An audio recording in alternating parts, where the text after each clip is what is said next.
Today, we are going to review 5 Pentel drafting pencils. Or overall explanation. I've used these so much. We're going to start off with the PG5. Designed in 1975. Overall design has not changed.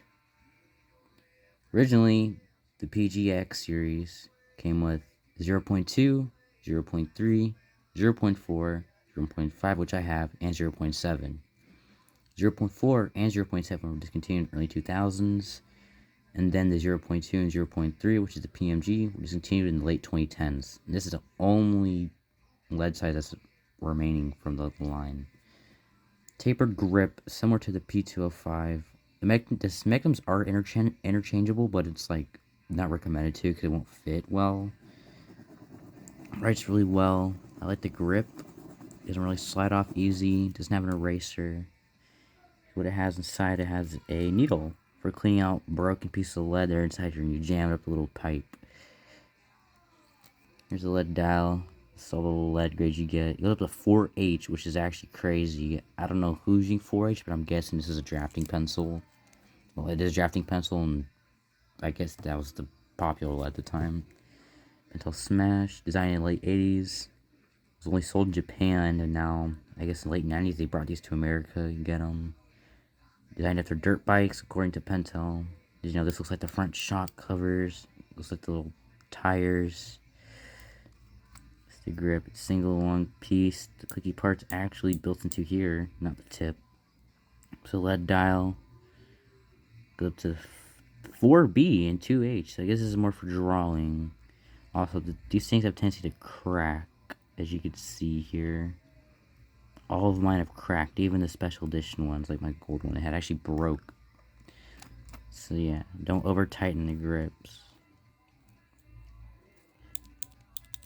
The grip, it's a little cool noise when you like roll it in your hand. The way it's shaped, it just comfortably fits between your fingers, and yeah, it writes really well, depending on what lead you're using. Cool thing with the button part. This is an eraser. This erasers came with the pencil. It's old. These used to have like 0.5 on the cap. They have a 0.3, 5, 7, and 0.9 model, but they don't make anything but the 0.5 anymore. Graph 1000. Another 80s drafting pencil by Pentel. This is for pro. This is for professionals. I don't know if there's a non-professional version of this, which I'm curious about. Mold it into the cap, separate piece. Barely any lead grade. I put the little black mark there because I was just curious what it would look like and have it. These things can snap too. You see there's already almost a crack starting to form there. Long eraser built inside. Clip made of resin.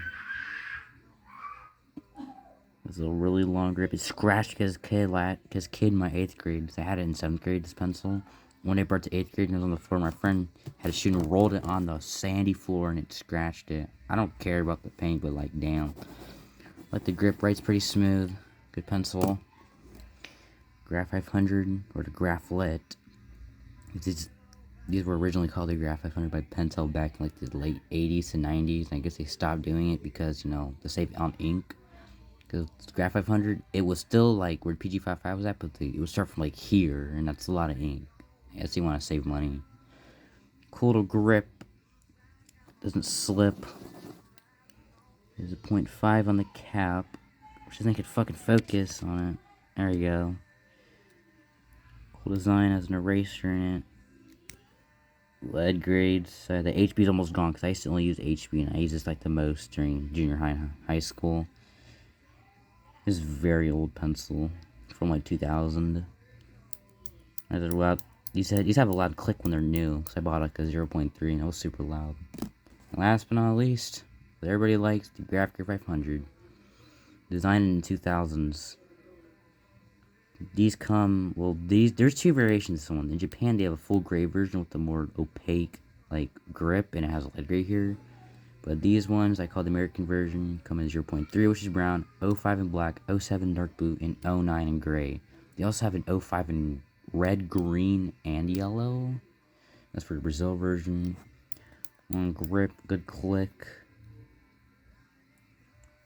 Has an eraser. Also, there's a 0.4 model, which is actually Japan only. Like I said, the Japan version is gray, has a lead piece.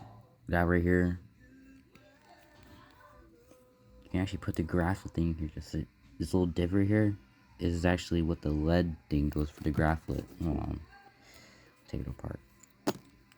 See?